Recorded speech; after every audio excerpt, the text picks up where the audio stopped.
বনি ইসরায়েলের জামানাতে তিন যুবক ভাগ্যের সন্ধানে, ভাগ্য চেঞ্জ করার জন্য কাজের সন্ধানে তারা বের হয়েছে।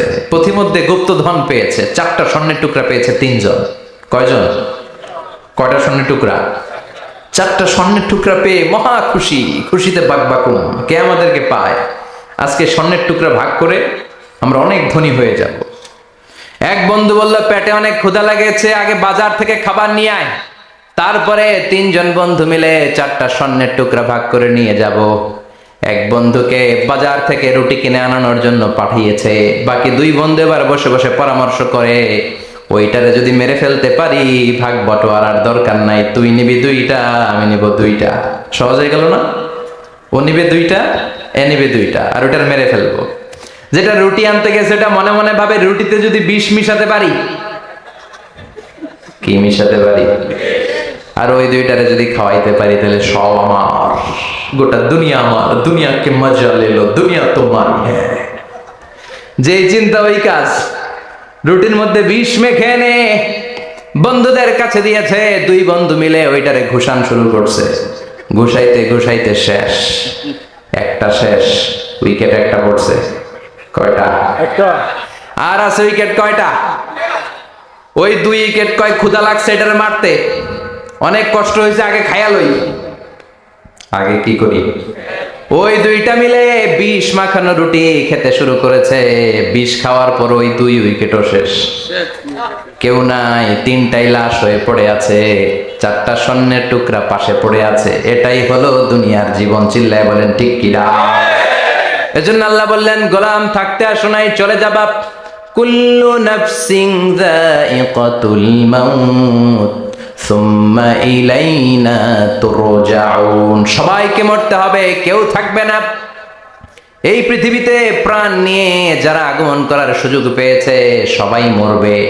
আজ হোক কাল, আগে হোক পরে, সবাইকে যেতে হবে। চিল্লায় বলেন ঠিক কি না? আবার আল্লাহ বললেন, আইনামা তাকুনু ইউদরিকুমুল মাউত। যেখানেই থাকো না কেন মৃত্যু তোমাদেরকে ছাড়বে না। মৃত্যু তোমাদেরকে সাক্ষাৎ করবে, মৃত্যু তোমাদেরকে খুঁজে বের করবে। যদিও সুদূর আকাশ পানে পালাও সেথায় লাগিয়ে সিঁড়ি। আকাশের উপরে যদি বিশাল সিঁড়ি লাগিয়ে 4র্থ আকাশে চলে যান, চাঁদের মধ্যে বাড়ি করেন, মঙ্গল গ্রহে বাড়ি করেন, ওই জায়গায় মালাকুল মাউত আপনারা খুঁজে পাবে না। চাঁদেও খুঁজে পাবে, মঙ্গল গ্রহে যদি যান, স্যাটেলাইট, আমাদের একটা বঙ্গবন্ধু স্যাটেলাইট চ্যানেল লঞ্চ করা হয়েছে না, ওইখানে গেলে তো আর নাই মালাকুল মাউত। কথা বলেন। আল্লাহ বললেন, ওয়াজাআত সাকরাতুল মাউতি বিল হক। মৃত্যুর কষ্ট তোমাদের ছাড়বে না, যেখানেই তোমরা থাকো না কেন মৃত্যু ঠিকই তোমাদের পাকড়াও করবে। চিল্লায় বলেন ঠিক কি না? আবার মৃত্যুর একটা নির্ধারিত সময় আছে। ওই সময় যখন আসে 1 সেকেন্ড আগেও আসে না, পরেও আসে না। কার কথা? লিকুল্লি উম্মাতিন আজালুন ফাইযা জাআ আজালুহা লা ইস্তাখিরুনা সাআতাও ওয়া লা ইস্তাকদিমুন। মৃত্যুর জন্য একটা নির্ধারিত টাইম আছে। টাইমটারে বেঁধে দিয়েছে কে? ওই টাইমটা যখন চলে আসে 1 সেকেন্ড আগেও আসে না, 1 সেকেন্ড পরেও আসে না, অন টাইম আসে। কিভাবে আসে? On time. কথা বলেন, সবাই বলেন অন টাইম। আরো জোরে বলেন, death will come on time, death never late. মৃত্যু যখন আসে অন টাইমে আসে, নির্ধারিত একটা সময় আসে। ওই সময়ের আগেও আসে না, পরেও আসে না। 1 সেকেন্ড আগেও আসবে না, পরেও আসবে না। মনে করেন আপনাকে রব্বুল আলামিন 60 বছরের হায়াত দিয়েছে, আপনার বয়স এখন 50 বছর, আরো বাকি কয় বছর? এখন গোটা বিশ্বের সবাই মিলে যদি আপনারে মারতে চায়, কিছু করতে পারবে নাকি? কথা বলেন। আবার রব্বুল আলামিন আজ রাত 12টায় আপনার হায়াত কেড়ে নিবে। মালাকুল মাউত এসে রুহু কবজ করবে। দুনিয়াতে আর থাকার কোনো পারমিশন আপনার নাই, থাকার কোনো সুযোগ নাই। গোটা বিশ্বের সবাই মিলে যদি আপনারে রাখতে চায়, রাখতে পারবে নাকি? কথা বলেন। চলে যেতে হবে। এই পৃথিবীতে আসার একটা সিস্টেম থাকে, যাওয়ার কোনো সিস্টেম নাই। ঠিক কি না? আসার সময় আগে আসছে আমার দাদা, তারপর আমার বাবা, তারপরে আমি, তারপরে আমার ছেলে, তারপরে আমার নাতি, তারপরে তার ছেলে। ঠিক কি না? তার মানে আসার একটা সিরিয়াল আছে, যাওয়ার কোনো সিরিয়াল আছে নাকি? কথা কন। নাকি সিস্টেম দাদা আগে আসছে, দাদাই আগে যাবে, নাতি যেতে পারবে না? কথা বলেন। দাদার আগে নাতি মরে, এরকম আছে না নাই? মায়ের আগে মেয়ে যায়, আছে না নাই? মুরব্বী বাজানেরা বেঁচে থাকে, আমাদের মতো যুবকগুলো অ্যাক্সিডেন্টে মারা যায়, আছে না নাই? আবার অসুস্থরা বেঁচে থাকে, সুস্থরা মরে যায়, আছে না নাই? হাসপাতালে রোগীগুলো বেঁচে থাকে, ডাক্তার মরে যায়, আছে না নাই? উখিয়াতে তো ডাক্তার মরে না, দিকেও ডাক্তার মরে। ওনারা না বাঁচায় মানুষরে? হ্যাঁ হ্যাঁ, আল্লাহ বাঁচায়, ডাক্তার হচ্ছে ওয়াসিলা। চিল্লা এখন ঠিক কিনা? তার মানে এই মরণের একটা সিরিয়াল, দুনিয়ার থেকে চলে যাওয়ার কোনো সিরিয়াল থাকে না, মরে যাওয়ার সিরিয়াল থাকে না, আসার একটা সিরিয়াল থাকে, যাওয়ার কোনো সিরিয়াল থাকে না। কি বলেন? জোরে বলেন। আবার চলে যাওয়ার কোনো ভরসা নাই, 1 সেকেন্ডের মধ্যে সব হয়ে যায়। একটা সঙ্গীত আছে না, 1 সেকেন্ডের নাই ভরসা, ভঙ্গ হবে রং তামাশা, চক্ষু বুঝিলে হায়রে দম ফুরাইলে। চিল্লায় বলেন ঠিক কিনা? হায়রে মানুষ রঙিন ফানুষ, দম ফুরাইলে তবু তো ভাই কারোরই নাই একটুখানি। কথা কয় না? হায়রে মানুষ রঙিন ফানুষ, রঙিন ফানুষ, হায়রে মানুষ। চিল্লায় বলেন ঠিক কিনা? যে কোনো সময় চলে যায়। এই গানের যিনি সিঙ্গার ছিলেন, আমরা তখন ছোট, ফিরোজ শাহ বা ফিরোজ শাহ নামের, 1 সেকেন্ডের নাই ভরসা, ভঙ্গ হবে রং তামাশা, চক্ষু বুঝিলে হায়রে দম ফুরাইলে। এই গানটা উনি গাইতে গাইতে স্টেজে মারা গিয়েছিলেন। দেখেন নাই? মুরব্বীরা জানবেন। তার মানে মৃত্যুর গান গেতে গেতে অনেকে মৃত্যুবরণ করে, এরকম আছে না নাই? অনেকে খাওয়ার টেবিলে বসে মারা যায়, আছে না নাই? ফুটবলার ফুটবল খেলতে খেলতে মরছে, দেখেন নাই? ক্রিকেট খেলতে খেলতে মরা যায়, আছে না নাই? রেসলিং খেলতে খেলতে মারা যায়, দেখেন নাই? হ্যাঁ, এরকম ভিডিও দেখা যায় যে প্রতিপক্ষকে রেসলিং খেলায় মারতে মারতে শেষ, এখনই জিতে যাবে, হঠাৎ করে তাকায় কিচ্ছু বোঝে না, হঠাৎ করে জামিনে উল্টে পড়ে যায়, রেফারি এসে মাটিতে বাড়ি মারে, আর লড়ে না, আছে না? রেফারি কি করে? মাটিতে বাড়ি মারে, এতক্ষণ সে জিতে যায়, এখন আর নড়েই না। তাকাতে তাকাতে দুনিয়া থেকে নাই। অনেক টেলিভিশনের নিউজ রিপোর্টার রিপোর্ট করতে করতে নাই, দম ফুরাইলে ঠুস শেষ হয়ে যায়। অনেকে অ্যাক্সিডেন্টে মরে, সড়ক দুর্ঘটনায়, অনেকে বিমান দুর্ঘটনায় মরে, আকাশে মরে না? অনেকে পানিতে ডুবে মরে, অনেকে আগুনে পড়ে মরে, অনেকে ক্রস ফায়ারে মরে, আছে না নাই? আবার অনেকে রাত্রিবেলা বিছানায় ঘুমোতে যায়, সকালে আর ওঠে না। কত ধরনের মরণ! আল্লাহ তুমি আমাদেরকে ভালো মরণ দিও, ইমানি মরণ দিও।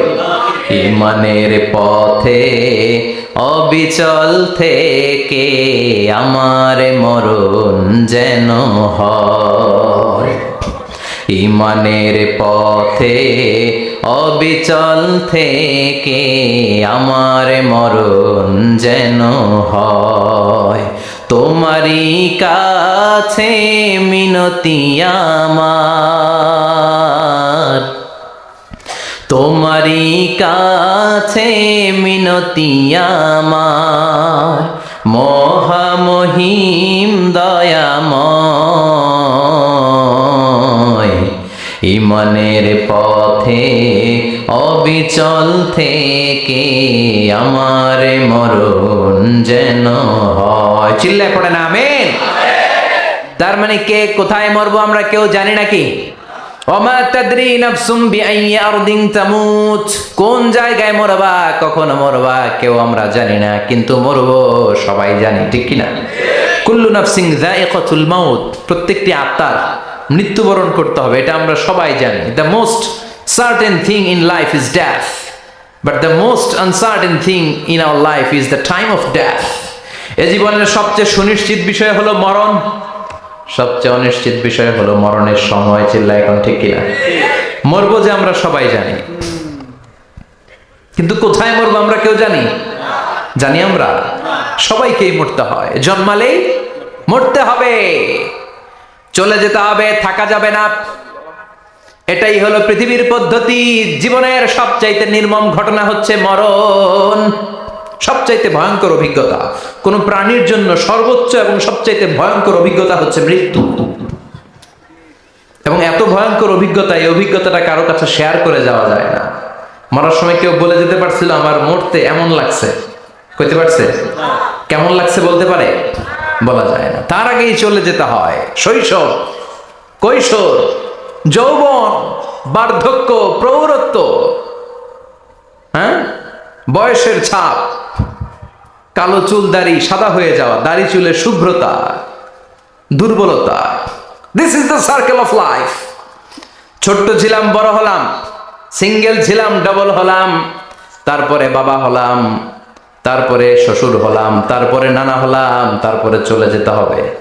This is the circle of life. চিল্লায় বলেন ঠিক কিনা? এই যে মুরব্বীরা, দাড়ি পাকা মুরব্বী যারা আছে, আপনারা কি মনে করছেন মায়ের পেট থেকে এরকম মুরব্বী হয়ে বেরিয়েছিল? কিরকম বের হয়েছিল? তারাও ওয়া ওয়া করেছে। এরাও ফিডার খাইতো, এই চাচারা খায় নাই? এরাও ফিডার খেত, এরাও মায়ের বুকের দুধ খেত, এরাও ছোট্ট বাচ্চাদের মতো গরমকালে পানির মধ্যে ডুবাইতো। স্কুল ফাঁকি দিয়ে বাচ্চারা ডুবাই, আছে না নাই? উখিয়াতে এরকম নাই? ছোট্ট বাচ্চা ছিল, বড় হলো, বার্ধক্যে উপনীত হলো। This is the circle of life. চলে যেতে হবে।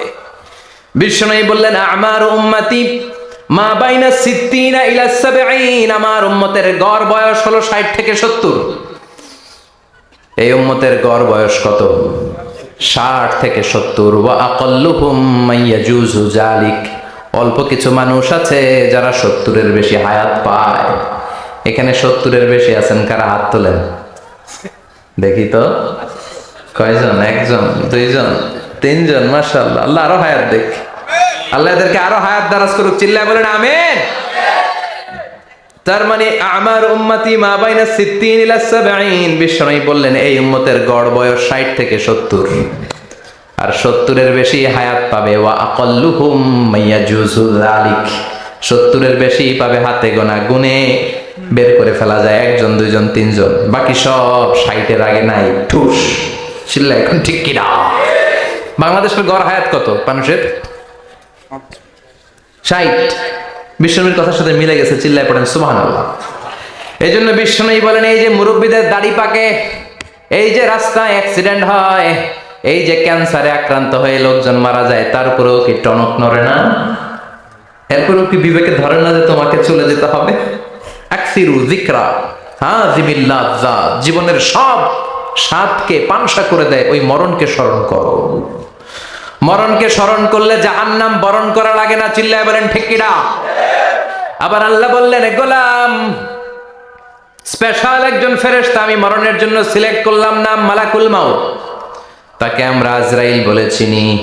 এই মালাকুল মাউত তার বাহিনী নিয়ে নির্ধারিত টাইমে গোটা বিশ্বের সব মানুষের রূহ কবজ করে। অন টাইম নাকি দেরি করে? মালাকুল মাউত আগেও আসে না, পরেও আসে না। সুবহানাল্লাহ পড়েন। সাইয়েদনা সুলাইমান আলাইহিস সালাম জামানাতে ওনার এক ওয়াজির ছিল, মন্ত্রী। ওই মন্ত্রীকে নিয়ে উনি বৈঠক করতেন। ওনার সময় উনি মালাকুল মাউতের সাথে বৈঠক করতেন। শুনতেছেন?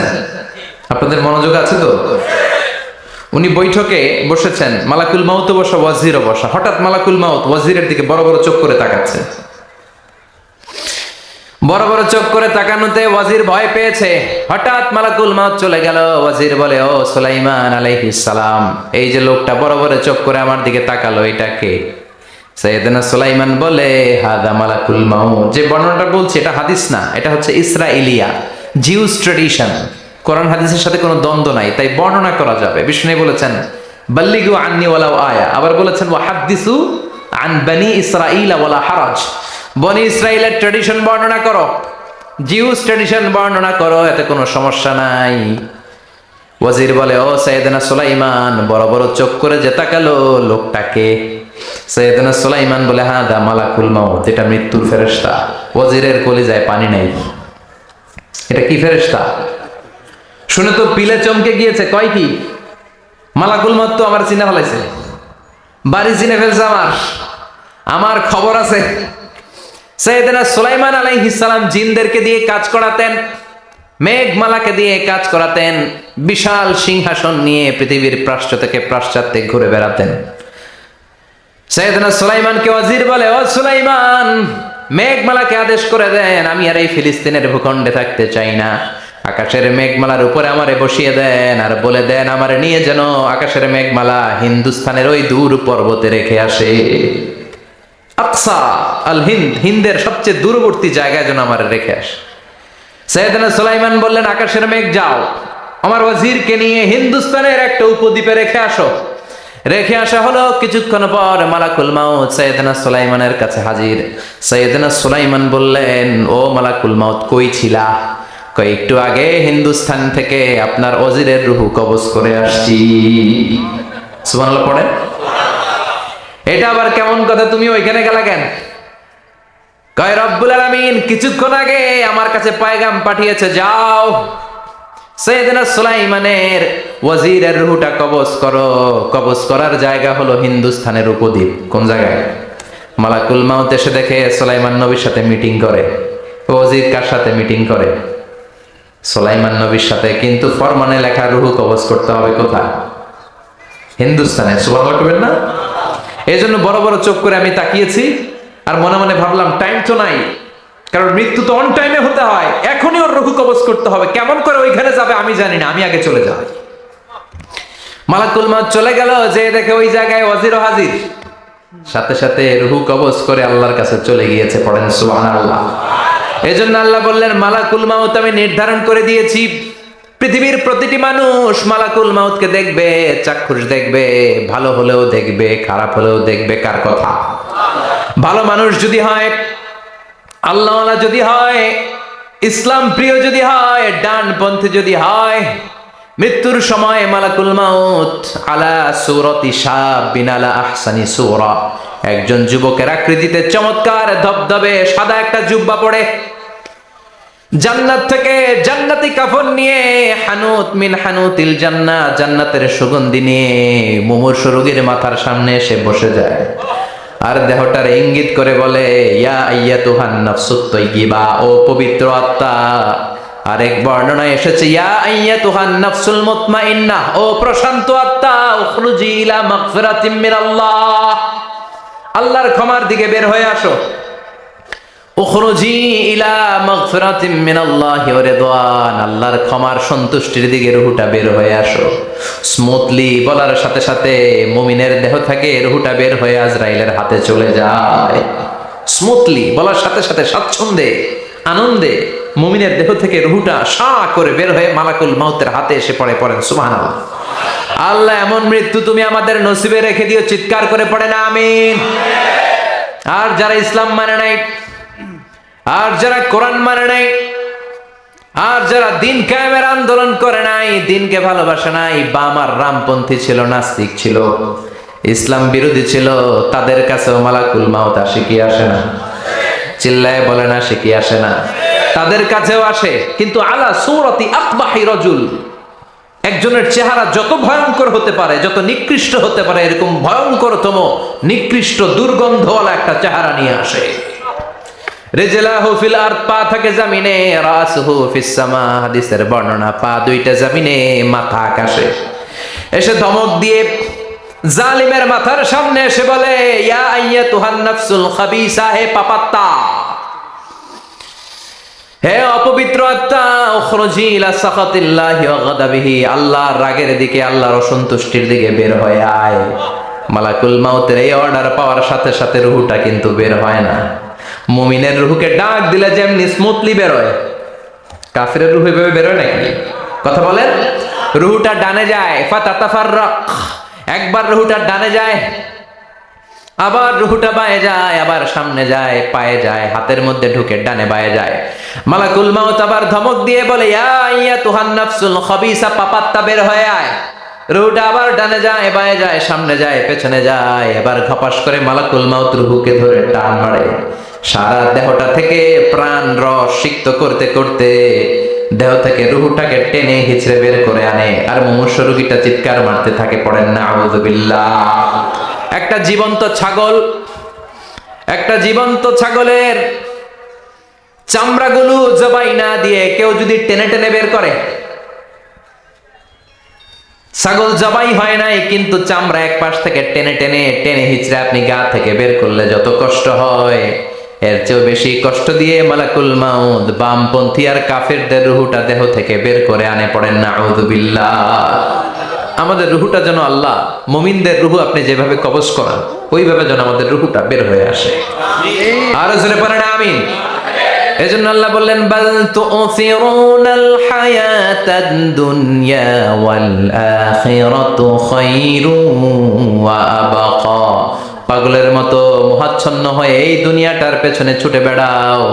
এই দুনিয়া আসল নয়, আখিরাত হলো আসল। চিল্লায় বলেন ঠিক কিনা? অস্থির, আমরা অস্থির, আমরা ব্যস্ত দুনিয়ার লোভে আর মোহে পড়ে আমাদেরকে যে মরতে হবে, চলে যে যেতে হবে, এটা ভাবার সময় আমাদের নাই। চিল্লাই কোন ঠিক কিনা? এজন্য বলা হয় মুতু ক্বাবলান তামুতু, মরার আগে একবার মরো। হাসিবু ক্বাবলান তুহাসাবু আলাইক, তোমার হিসাব কিয়ামতের দিন করার আগে তুমি তোমার হিসাব করো। জীবনে কি কি পাপ করেছি আমি জানি, আমার চেয়ে ভালো কেউ জানে না। চিল্লায় বলেন ঠিক কিনা? কি কি অন্যায় করেছি আমার হৃদয়ের মধ্যে কথাগুলো আছে না নাই? পৃথিবীর কেউ না জানলেও আমি জানি কি জানি না? পৃথিবী না জানুক আমি তো জানি, আমি কি পাপ করেছি হায়। পৃথিবী না জানুক আমি তো জানি, আমি কি পাপ করেছি হায়। আমার পাপের করলে বিচার, বাঁচার উপায় নাই আমার। দয়াময় প্রভু মাফ করো আমায়, মাফ করো আমায়। পড়ে না আমি আর জোরে আমিন। এজন্য হাসিবু ক্বাবলা আন তুহাসাবু আলাইক, তোমার হিসাব বসার আগে নিজে হিসাব করো কি কি করলা। আসল মরণের দিন শটান হয়ে তো শুয়ে পড়ো ভাই, মরার আগে আরেকবার মরো। মরার আগে আরেকবার কি করবেন? কথা বলেন।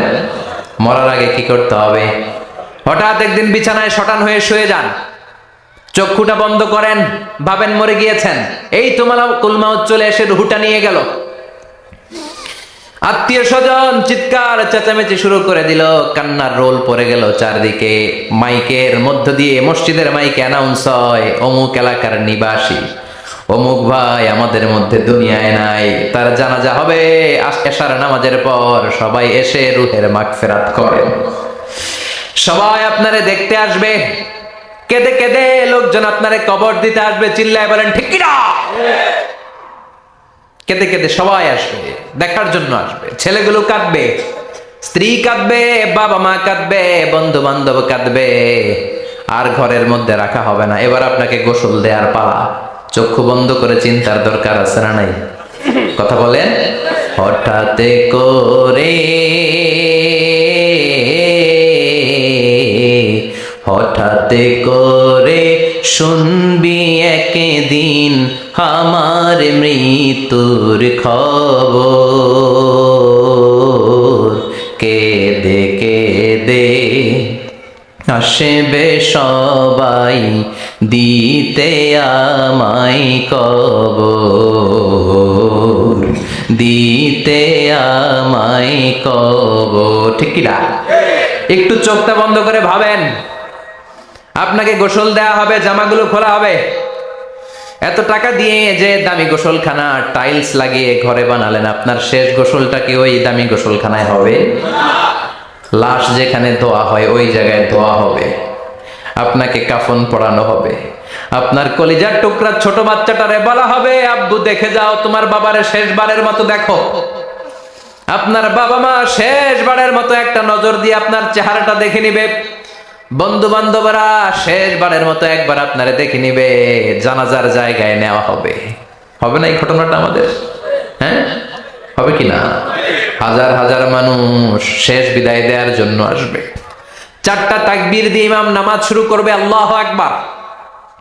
আল্লাহু আকবার, আল্লাহু আকবার, আল্লাহু আকবার বলে নামাজ শুরু করবে, নামাজ শেষ, এবার পালকিতে করে কবরে যাওয়ার পালা। আহা, যেতেই হবে, যেতেই হবে। পালকিতে করে লোকজন নিতে শুরু করবে। কবরস্থানের ওই জায়গায় যেখানে মানুষ বছরে মানুষ না মরলে যায় না, ওই গহীন নিঝুম কবরস্থানে ঢুকানো হবে। পালঙ্ক থেকে নামিয়ে আপনার জন্য করে রাখা আগ থেকে কবরটার মধ্যে শুইয়ে দেয়া হবে। উপরে বাঁশ দিয়ে ছাউনি, শেষবারের মতো সবাই দেখে বাঁশের ছাউনির উপরে মাটি চাপা দিবে, ঠিক কিনা? চলে যাবে সবাই, কেউ নাই, অন্ধকার, শুধু অন্ধকার। এই অন্ধকার যেন শেষ হতে চায় না। এই ঘটনা ঘটবে না আমাদের? কথা বলেন, ঘটবে কিনা? এজন্য মরার আগে এগুলো চিন্তার দরকার আছে না নাই? মরার আগে আরেকবার মরার দরকার আছে না নাই? এজন্য রব্বুল আলামিন বলেন, বাল তুসিরুনাল হায়াতাদ দুনিয়া ওয়াল আখিরাতু খায়রুন ওয়া আবকা। এই দুনিয়ার জীবনটাকে তোমরা আসল জীবন মনে করো, এটা আসল জীবন নয়। আসল জীবন হলো কবরের জীবন। চিল্লায় বলেন ঠিক কিনা? আল্লাহ তোমার এই দুনিয়া,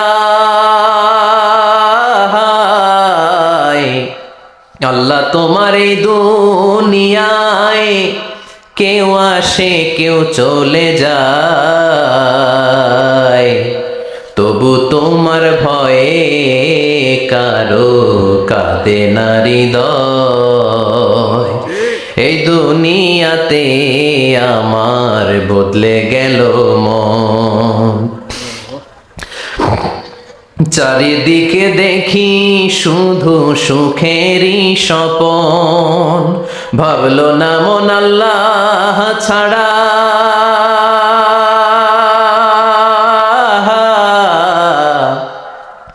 ভাবলো না মন আল্লাহ ছাড়া নেই কোনো উপায়,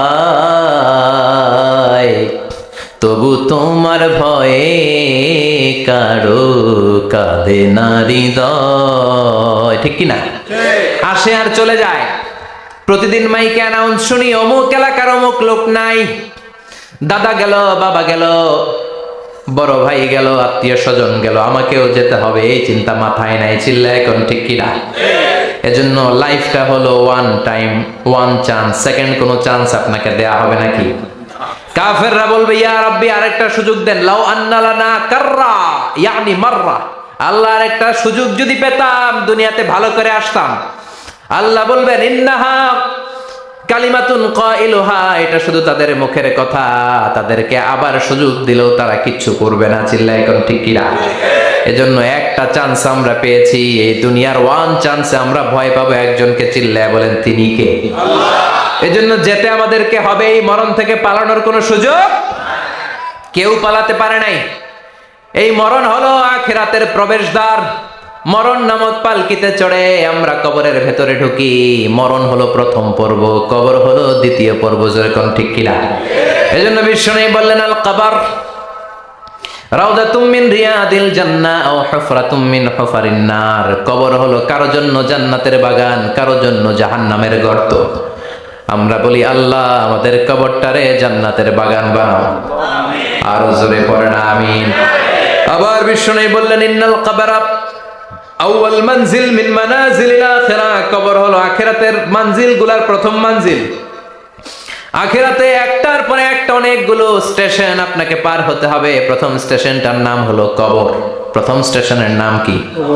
এই কবর নামক স্টেশনে যদি আপনি মাফ পেয়ে যান, সামনের সব স্টেশনগুলোতে মাফের ব্যবস্থা করবে কে? আল্লাহ। আর কবর নামক স্টেশনে যদি ধরা খেয়ে যান, আপনার মায়ের আসানা নাই। লাশটাকে যখন রাখা হয়, লাশটা চিনে কে আমারে রাখলো, কে আমাকে ধৌত করলো, কে আমারে কাফন পড়ালো। এজন্য বিষ্ণুই বলেছেন, মুমূর্ষের সামনে বসে বসে পড়ো, লা ইলাহা ইল্লাল্লাহু মুহাম্মাদুর রাসূলুল্লাহ। লাকিনু মাউতাকুম লা ইলাহা ইল্লাল্লাহ। মুমূর্ষের সামনে দাঁড়িয়ে দাঁড়িয়ে পড়ো লা ইলাহা ইল্লাল্লাহ। এই লা ইলাহা হচ্ছে জীবিতদের জন্য কালিমা, আর আমরা মরার পরে এই জিকির করি, ঠিক না? আমাদের দেশের অনেক জায়গায় লাশ নিয়ে কবরে যাওয়ার সময় লা ইলাহা পড়ে না। না, এটা আগের জিকির, মরার আগের জিকির। মরার আগে আপনাকে অ্যানাউন্সমেন্ট দিতে হবে আল্লাহ ছাড়া কোনো ইলাহ নাই, বিশ্বনবী হচ্ছেন শেষ নবী এবং রাসূল। চিল্লায় বলেন ঠিক কিনা? লাশটাকে যখন রেখে দেয়া হয়, বিশ্বনবী যত মানুষকে কবরে রেখেছেন তারপরে দাঁড়িয়েছেন আর বলেছেন ইস্তাগফিরু লিআখিকুম, তোমার ভাইদের জন্য তোমরা দোয়া করো। ফাইন্নাহু আনা ইউসআল, এখনই তাকে কবরে সওয়াল করা হবে। কবরে প্রশ্ন আছে না নাই? কথা বলেন। বিশ্বনবী খাদিজাতুল কুবরা, ওনার প্রথম স্ত্রী খাদিজাতুল কুবরা তাহেরাকে কবরের মধ্যে রেখে দিয়ে কাঁদতে শুরু করলেন, চোখের পানি ছেড়ে অনেক দোয়া করলেন। দোয়া শেষে সব সাহাবারা ঘরে ফিরে যায়, বিশ্বনবী যায় না। সাইয়েদনা আবু বকর বললেন, ও নবী চলেন ঘরে যাই, অনেক তো দোয়া করলেন। বিশ্বনবী বললেন, আবু বকর তুমি যাও, আমি যাব না। এইটা সাধারণ মহিলা না, এটা বিপদের দিনের সঙ্গিনী খাদিজা। মক্কায় যখন আমার কেউ ছিল না, খাদিজা আমারে ভুলে নাই। 3 বছর কাফিররা আমাকে জেলখানায় বন্দি রেখেছে, নাম শিয়াবে আবি তালেবের জেলখানা। আমার স্ত্রী ওই জেলখানার জীবনেও আমারে ছাড়ে নাই, আমার সাথে 3 বছর খাদিজাও জেল খেটেছে। এই একটাই মহিলা, যেই মহিলাকে আল্লাহ আরশের উপর থেকে সালাম দিয়েছে, মহিলাটার নাম খাদিজা। আল্লাহু আকবার। আমার সব সন্তান আল্লাহ খাদিজার পেট থেকে দিয়েছে। ফাতেমাতুজ জোহরা খাদিজার মেয়ে, জাইনাব খাদিজার মেয়ে, উম্মে কুলসুম খাদিজার মেয়ে, রুকাইয়া খাদিজার মেয়ে, আবুল কাসেম বিশ্বনবীর ছেলে খাদিজার ছেলে, আব্দুল্লাহ যাকে তাইয়্যিব এবং তাহের নামে আমরা চিনি, সেও খাদিজার ছেলে। সুবহানাল্লাহ। ও আবু বকর, আমার এই কলিজার টুকরা প্রিয়তমা খাদিজারে রেখে দিয়ে কেমনে বাসায় যায়? তুমি যাও, আমি দাঁড়িয়ে থাকবো। এখনই মুনকার নাকির এসে খাদিজারে প্রশ্ন করবে, আমি দেখবো খাদিজা উত্তর দিতে পারে কিনা। আর প্রশ্নের উত্তর যদি ভুল করে ফেলে, কবরের উপর থেকে আমি নিজে প্রশ্নের উত্তর দিয়ে দেব। সাইয়েদনা জিবরাইল বললেন, নবী আপনারা দাঁড়িয়ে থাকার দরকার নাই, আবু বকরের সাথে ঘরে চলে যান। আল্লাহ জানিয়ে দিয়েছে, খাদিজার কবরের প্রশ্নে যদি কোনো সমস্যা হয়, আরশের উপর থেকে খাদিজার প্রশ্নের জবাব আল্লাহ নিজে দিয়ে দিবে। এজন্য কবরের আযাব থেকে বিশ্বনবী পানাহ চেয়েছেন। বিশ্বনবী বলেছেন, আল্লাহুম্মা ইন্না নাউযু বিকা মিন আযাবিল কবর। ও আল্লাহ, কবরের আযাব থেকে তুমি আমাদেরকে বাঁচাও। পড়েন আমিন। কবরে মুমিনদেরকে 4টা প্রশ্ন করা হবে, কাফিরদেরকে 3টা প্রশ্ন। চিৎকার করে বলেন, মুমিনের প্রশ্ন কয়টা? আর জোরে বলেন। প্রথম প্রশ্ন, মার রব্বুক, তোর রবের নাম কি? আমরা কি বলবো? আল্লাহ আমারে রব, এই রবি আমার সব, দমে দমে তনু মনে তারি অনুভব। আল্লাহ আমারে রব, এই রবি আমার সব। পড়েন আমিন। দ্বিতীয় প্রশ্ন, আমার দিন, উত্তর দিনের নাম কি? ধর্মের নাম কি? তৃতীয় প্রশ্ন, মান হাযার রাজুল, এই লোকটাকে কে? আমরা বলবো মুহাম্মদ সাল্লাল্লাহু। 3টা প্রশ্নের উত্তর যখন আপনি কবরে করে দিতে পারবেন, অতিরিক্ত একটা প্রশ্ন, ওয়ামা ইলমুক, এই যে 3টা প্রশ্নের উত্তর পাল্লা, কেমন করে উত্তর জানলা? কোত্থেকে শিখেছো?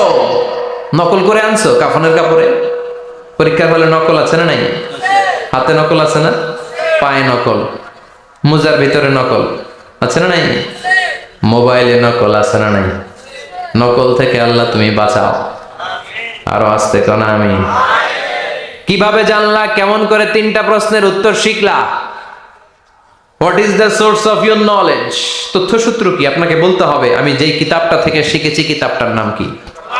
চিল্লায় বলেন কি নাম? এই কিতাবটা হলো কোরআন। আপনাকে বলতে হবে, কোরআন থেকে আমি শিখেছি, বিশ্বনবীর হাদিস থেকে আমি শিখেছি। 4টা প্রশ্নের উত্তর যখন পারবেন, ফেরেশতারা বলবে আহলান সাহালান, খোশ আমদেদ, কংগ্রেচুলেশন, বাহ বাহ, তুমি তো চমৎকার পেরেছো। ফায়ুফসাহু লাহু কবরুহু 70 দিরাআন, মুমিন বান্দার কবরটা 70 হাত লম্বা করে দেয়া হবে। ইফতাহু লাহু বাবুন ইলাল জান্নাহ, জান্নাতের দিকে তার কবর থেকে একটা দরজা বানিয়ে দেয়া হবে। জান্নাতের সুঘ্রাণ ঠান্ডা বাতাস এসে তার কবরের ভিতরে ঢুকতে শুরু করবে। ইলবাসু লিবাস মিন আহলিল জান্নাহ, জান্নাতীদের পোশাক তার গায়ের মধ্যে পরিয়ে দেয়া হবে। আল্লাহু আকবার। আর বলা হবে, নাম কানাউমিল আরুস, বাসর রাতে বর যেমনি কনেকে নিয়ে ঘুমিয়ে যায়, তুমিও একটা ঘুম দাও। আলহামদুলিল্লাহ পড়ে। মুমিন বান্দা আনন্দের একটা ঘুম দিবে, ইসরাফিলের সিংগার আওয়াজ ছাড়া পৃথিবীর কোনো কিছুই তার আগে ঘুম ভাঙতে পারবে না। আল্লাহ আমরাও যেন সেদিন কবর একটা মজার ঘুম দিতে পারি, তুমি তৌফিক দাও। জোরে বলেন আমিন। এবার বামপন্থী নাস্তিক আর কাফেরদের পালা, ইসলাম বিদ্বেষীদের পালা, আলেম ওলামাদের শত্রুদের পালা, ইসলামকে যারা বিজয়ী শক্তি হিসেবে মানতে পারে নাই তাদের পালা। চিল্লা এখন ঠিক কিনা? ওদেরকেও একই প্রশ্ন, রব কে? ওরা বলবে আমি জানি না।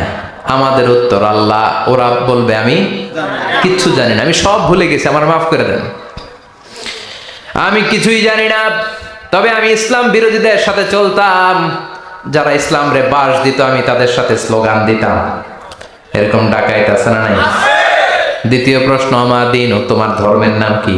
কয় আমার ধর্ম নাই, আমার ধর্ম কর্ম নাই, আমি খালি দুনিয়া কে মজা লেলো, দুনিয়া তোমারই হ্যায়, আমি খালি দুম চলে দুম। আছে না নাই? আমি শুধু মৌজ মাস্তিতে ব্যস্ত ছিলাম, আমার দুনিয়া নাই, দিন নাই, আখেরাত নাই, রবকে আমি জানি না, ধর্মকে জানি না।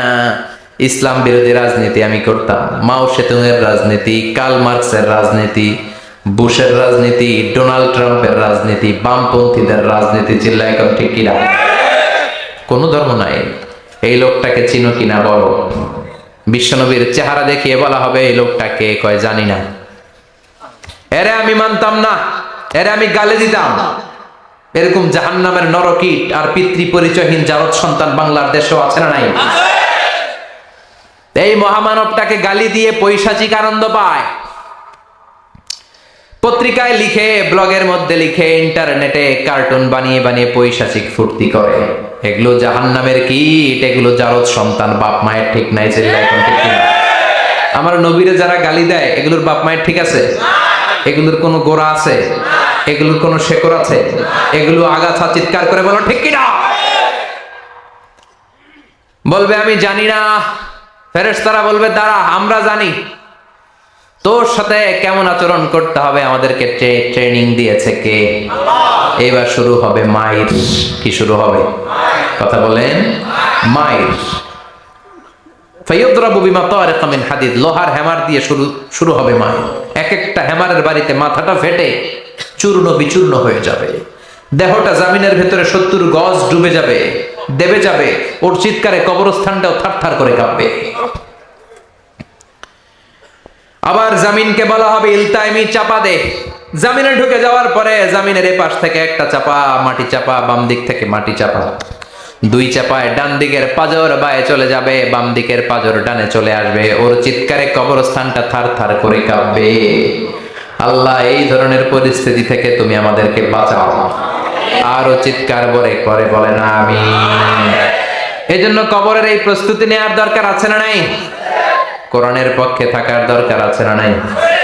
ইসলামের পক্ষে থাকার দরকার আছে না নাই? ইসলামী আন্দোলনের সাথে থাকার দরকার আছে না নাই? ইসলামের বিজয় চাওয়ার দরকার আছে না নাই? যে লোক ইসলামের বিজয় চায় না, যে লোক চায় না ইসলাম দিয়ে দেশ শাসিত হোক, যে লোক চায় না কোরআনটা সংসদ ভবনে নেতৃত্ব দেয়, তার অন্তরে ঈমান থাকতে পারে নাকি? চিল্লায় বলেন পারে?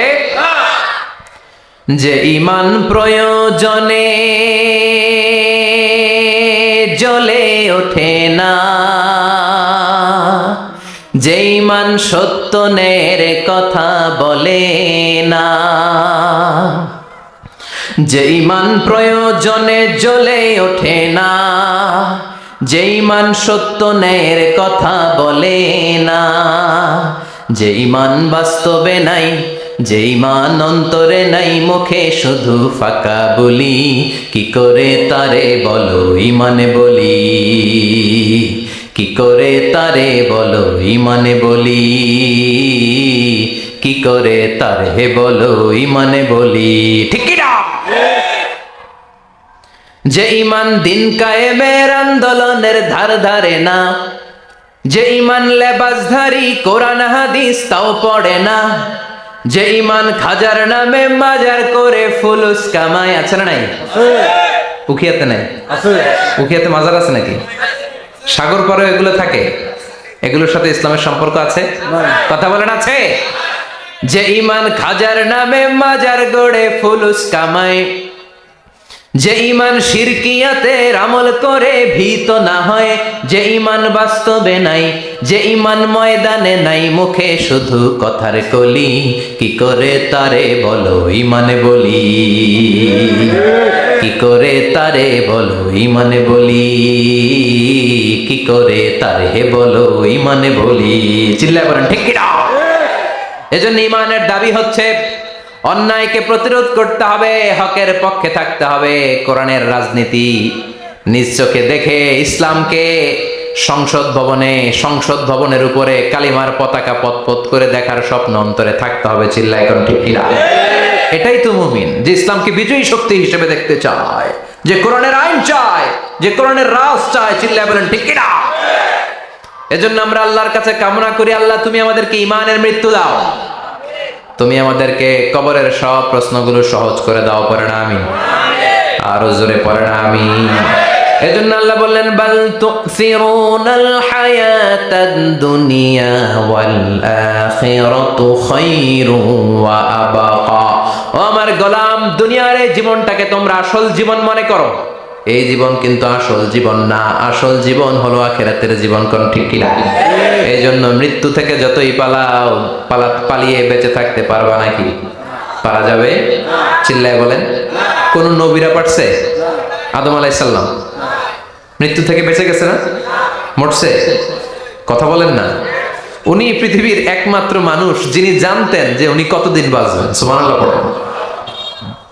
উনি জানতেন উনি কতদিন বাঁচবেন। কেন আল্লাহ জানালেন? এর কারণ মৃত্যু কি এটা উনি জানেই না, কেমনে মরে দেখেই নাই, কষ্ট কি জানে না। আমরা আমাদের দাদাকে মরতে দেখেছি, বাবাকে মরতে দেখেছি, মামাকে মরতে দেখেছি, মরণের কত কষ্ট আমরা দেখি। এজন্য ভয় আছে না নাই? আদম আলাইহিস সালামের দাদা আছে নাকি? বাবা, মামা, খালু, শালা আছে নাই?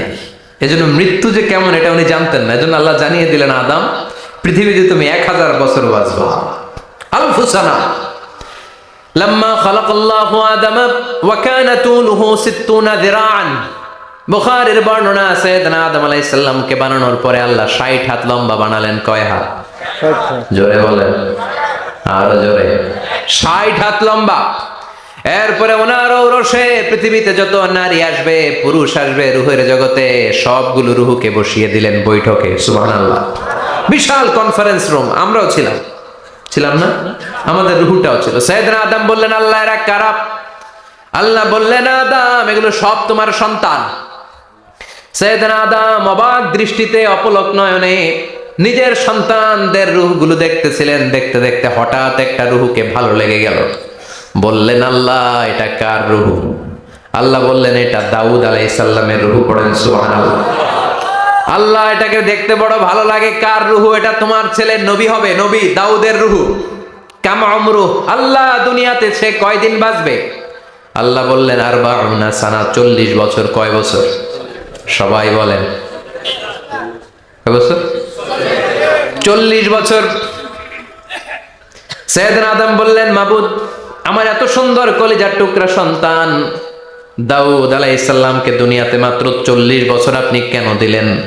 আল্লাহ প্রথম মানুষ এবং নবী হিসেবে আপনার কাছে ফরিয়াদ করি, আমার ছেলে দাউদের বয়স বাড়ায়া দেন। আল্লাহ কয় না, হাযা কদ কুতিবা, এটা লেখা হয়ে গেছে। রুফিআতিল আকলাম ওয়া জাফফাতিস সুহুফ, লিখে ফেলছি, কলম শুকায় গেছে, কালি শুকায় গেছে, এটা চেঞ্জ করা যাবে? সাইয়েদনা আদম বললেন, আল্লাহ আমি বাঁচবো কয় বছর? কয় তুমি থাকবা কয় বছর? আলফু সানা, 1000 বছর। মনে আছে? আল্লাহ আমার 1000 বছরের দরকার নাই, আমি আমার 1000 বছর থেকে 60 বছর আমার ছেলে দাউদরে আমি দিয়ে দিলাম। আদম আলাইহিস সালামের 1000 বছর থেকে 60 বছর যদি দান করে দেয়, ওনার আর কত রইল? 940। আর 60 বছর যদি দাউদ নবীর 40 বছরের সাথে যোগ দেয়া হয়, উনি পেলেন কয় বছর? 100। সাইয়েদনা আদম পৃথিবীতে আসলেন, এসে থাকতে শুরু করলেন। দিন গড়িয়ে রাত আসে, মাস গড়িয়ে বছর আসে, বছর যায় বছর আসে। ঠিক 940 বছর পর মালাকুল মাউত আদম আলাইহিস সালামের কাছে আসলেন। বললেন আনা মালাকুল মাউত উকিলা বিকুম, আপনাদের জন্য আল্লাহ আমাকে বানিয়েছে রূহ কবজ করতে। ও আদম, আবুল বাশার, পৃথিবীর প্রথম মানব, প্রথম নবী, আপনার সময় শেষ, রেডি হন। কি হন? খেলা শুরু হবে, এখনই রূহ কবজ করে নিয়ে যাব। সাইয়েদনা আদম বলে, এখন আসছো কেন? আমার আরো 60 বছর বাকি আছে।